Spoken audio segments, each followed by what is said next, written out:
Rawteur, another Sydney Sweeney release, another controversy, and another slow opening weekend. Christy opened on November 7th and pulled in about $1 million in its first weekend. There's no budget listed on IMDb and no official number from the studio, so we don't truly know if it's a loss or not. But online and in the trades, that's the headline everyone's running with. The story is simple. Sydney Sweeney's latest movie didn't land. And that brings us to the statement from the director of her most previous movie, Americana. He actually addressed Sweeney's controversy head on. He told Entertainment Weekly the film got gobbled up by the zeitgeist, basically saying the controversy around Sydney Sweeney's Good Genes ad completely swallowed the movie's release. And that's a wild thing to hear from a director. I mean, normally they'll talk about marketing, they'll talk about distribution, timing of the releases, anything but controversy. But in this case, he pretty much said the movie didn't stand the chance because of how much noise surrounded Sydney Sweeney. And now, a few months later, here we are again. During the Christy press run, Sydney sat down with an interview with GQ. She was asked a lot of things, but one question in particular set everything off again, right? We live in a clip culture, so you likely only got a portion of the clip that supported the perspective of the creator you were watching. Now, the interviewer never pressed her for an apology, nor do I believe that Sydney needed to apologize. Let's watch the clip and I'll explain. Be sure to clap the like button so that future updates hit your homepage first. You've come here like really willing to talk about this whole discourse that doesn't have that much to do with you, and I'm grateful for that. Is there something that you want to say about the ad itself? The Sydney Sweeney has great genes. Do you have... The ad spoke for itself. You think the ad spoke for itself? Yeah. Okay. And the criticism of the content, which was basically that maybe specifically in this political climate, like white people shouldn't joke about genetic superiority. Like that was kind of like the criticism, broadly speaking. And since you are talking about this, I just wanted to give you an opportunity to talk about that specifically. I think that when I have an issue that I want to speak about, people will hear. Now, if you've ever worked in PR or just thought about it for a few seconds, her team either should have told GQ not to ask the question or prepped her to answer it clearly and then move on. But that's not what happened. She gave arguably, possibly the worst answer she could have given. When there's something I want to speak about, you'll know it. That's it. That's the quote. And the internet exploded. This post from a fan page with almost 200,000 followers summed up what a lot of people are saying. It claims, or its statement was that the failure of Christy is solely due to Sydney Sweeney's bad public image on the internet. All her controversies have snowballed, each worse than the last, and she chose to stay silent, which is not the solution. I don't necessarily agree with that last part, but we'll get to it. Now, that's from a fan account, not a critic, not a journalist, a fan, which tells you something. Even people who like her work are starting to see her image as the problem. When your own supporters are pointing to your PR issues instead of your acting, that's not just bad optics, that's brand erosion. She could have easily said, I do not support hate or the concept of eugenics. No apology, while still addressing the central issue of the controversy. To her supporters on YouTube and Twitter, it was seen as her standing up to the woke media. Woke media. They said she refused to apologize, refused to cave to political correctness, refused to be bullied, but the people cheering the loudest weren't buying movie tickets. None of those online supporters showed up for Christy. They turned her into a symbol, not a movie star. And that's the irony here. She's being praised for standing her ground, but it's hurting where it matters most, in her career. because at least half of the audience that actually spends money to see her movies, the ones that loved her from Euphoria or Immaculate, is just not connecting for them anymore. Right? And it's hard not to notice the pattern. You've got Americana with $9 million budget and opening of just $500,000. I mean, the director says it was eaten alive by the controversy. Then Eden, which made around $2.7 million in total ticket sales with no budget listed anywhere, but again, described as a flop by Collider and Slash Film. And now Christy, another $1 million opening weekend, and another conversation dominated by the same controversy. To me, it's starting to look like the controversy has completely outgrown her work. I think at first she thought it was a temporary noise, a few headlines, a few jokes, then people would move on, which she alludes to in the interview. Now, before I play the clip, I will say that the interviewer definitely posed this question in a way that would have Sydney either praise or disavow the support of the president, but also in what appeared to be a pretty snake-like manner, tried to empathize, saying, I mean, I would be happy if someone powerful had my back, alluding to the situation. Now, I didn't like the way she did that. That being said, Catherine, the interviewer, did seem nervous and uncomfortable even asking the question. So I'll give her that, so maybe her empathy could have been genuine, but it certainly came off as a setup. The president tweeted about the jeans ad, or Truth Socialed about the jeans ad, and that just seems to me like a very crazy moment for anyone, and I wondered what that was like. It was surreal. It was surreal. Mm-hmm. And it would be totally human.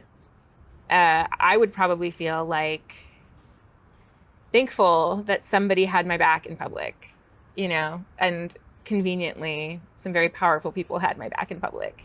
And I wondered if you felt that way.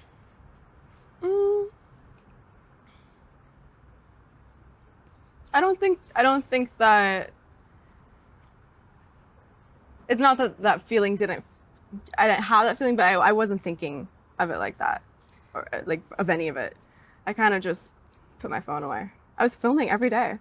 I'm filming Euphoria, so I'm working like 16-hour days, and I don't really bring my phone on set, so I work and then I go home and I go to sleep. So I didn't really see a lot of it. Now, honestly, despite what the fan page said, ignoring the controversy was the right move regardless of her intentions with the ad, right? If she had no intention of disavowing white supremacy, then don't say anything at all. There would have been no possible iOS response or iOS press release or TikTok I'm sorry that would do enough damage control to fix her controversy. But the problem is, she's on press runs, so every time she's asked about this situation, it all comes roaring back. And this last interview, the one with GQ, it might have sealed the deal. Because even if she didn't mean anything by her answer, perception matters more than intent. I think that's where her team dropped the ball. She didn't need to apologize for the ad. She didn't even need to defend herself. But she absolutely needed to disavow racism if she were to give an answer at all, as I said. Just a simple, direct statement. I don't support racism. I don't support white supremacy. That's all she had to say. She could have drawn a line and moved on.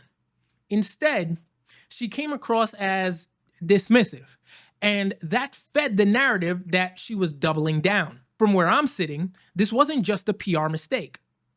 It's a pattern at this point. And the reason it's hurting her career is because both sides feel alienated. Hear me out. The people who support her online aren't supporting her for her acting ability. And then the slew of people who used to support her work now see her as indifferent or unaware. So that's a huge segment of her box office audience that are just kind of aside. Because, you know, these people aren't going to the movies to support her. Because like I said, they're not behind her for her acting. They're just supporting her for her perceived political opinion. We don't know what it is because she has not stated it plainly as of yet. And again, she doesn't necessarily need to, but what she needs to do is to disavow the accusations of racism, eugenics, white supremacy, right? She doesn't need to speak on the ad or what the ad was supposed to mean or what the ad meant, like, or even apologize, right? So she's caught in the middle of a conversation that she can't win. And to be fair, there are some people who love her as an actress and support her position on this issue. However, is it enough to see box office success? Right? Like, are there enough people that are in the middle that both support her position and both support her as an actress that are fine with what's happening? And when they go to the movies, are there going to be enough people to turn a profit? Right? If you take all the emotion out of it and you just look at it on pure numbers and ability to fill a theater, I mean, you would have to move her down in the ranking of actresses if you were a producer, if you were a casting producer. I mean, I know I would, and it wouldn't be personal. It'd just be like, yo, look, there are thousands, hundreds of thousands, potentially millions of people that are not going to go and watch this movie just for the fact that your name is attached. And then the people that are supporting you, I cannot guarantee that, let's say all things were equal, right? Let's say there were 1 million people that are anti-Sydney Sweeney. And then there are 1 million people that are pro-Sydney Sweeney. Not the movie fans, but just pro-Sydney Sweeney's perceived political opinions. You can pretty much guarantee that 1 million of the anti-Sydney Sweeney fans or ex-fans, whatever, the anti-Sydney Sweeney folks are not going to go watch that movie. But you cannot guarantee that 100% of that million who are pro-Sydney Sweeney's political opinions are going to replace that fan base and come and see that movie. You might get, I mean, if you're doing the 80-20 rule, right, you might get 200,000 of that million. You know what I mean? 500,000 if you're lucky. And I think that she's realizing that now. I think Christy's performance was the wake-up call. Even if she doesn't feel like she did anything wrong, she has to see the pattern. 3 movies in a row, 3 headlines about box office disappointment, and the same controversy resurfacing each time. If I were advising her, I'd tell her to pull back completely. No interviews, no press, no public appearances that aren't absolutely required. If she's under contract for promo, then fine, do it. But be prepared to answer the question when it comes up, or avoid it altogether. Like, make sure they don't even ask it.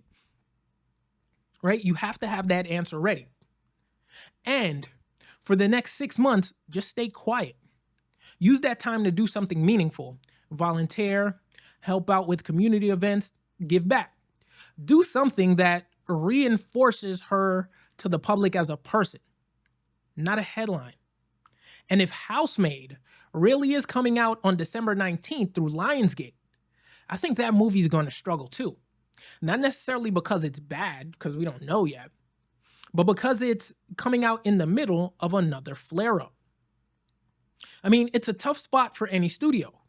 They can't market the movie without her, but putting her in the spotlight brings the controversy right back. It's a catch-22. I think this all shows how fragile fame is right now. You can be on top one month and trending for the wrong reasons the next. People don't separate the person from the work anymore. They see both as one brand. And a lot of people are looking for a movement to fly their flag behind, regardless of what it is. So if you give them an opportunity to galvanize support against you, they will. And that's the part that makes me hesitate as a viewer, because it reminds you that you never really know these people. You can like their work, you can respect their talent, but you don't know them. And sometimes what they do off screen makes it hard to enjoy what they do on screen. Sydney Sweeney's learning that lesson in real time. Whether she deserves it or not, the controversy is now part of her brand. And unless something changes, unless she takes control of the narrative, is going to keep defining her career more than her performances do. So what do you think? Is Sydney Sweeney doing harm to her career the longer this particular controversy continues? Or is she building a base that will support her movies? Let me know in the comments below. And for more industry insights like this, check out this video right over here.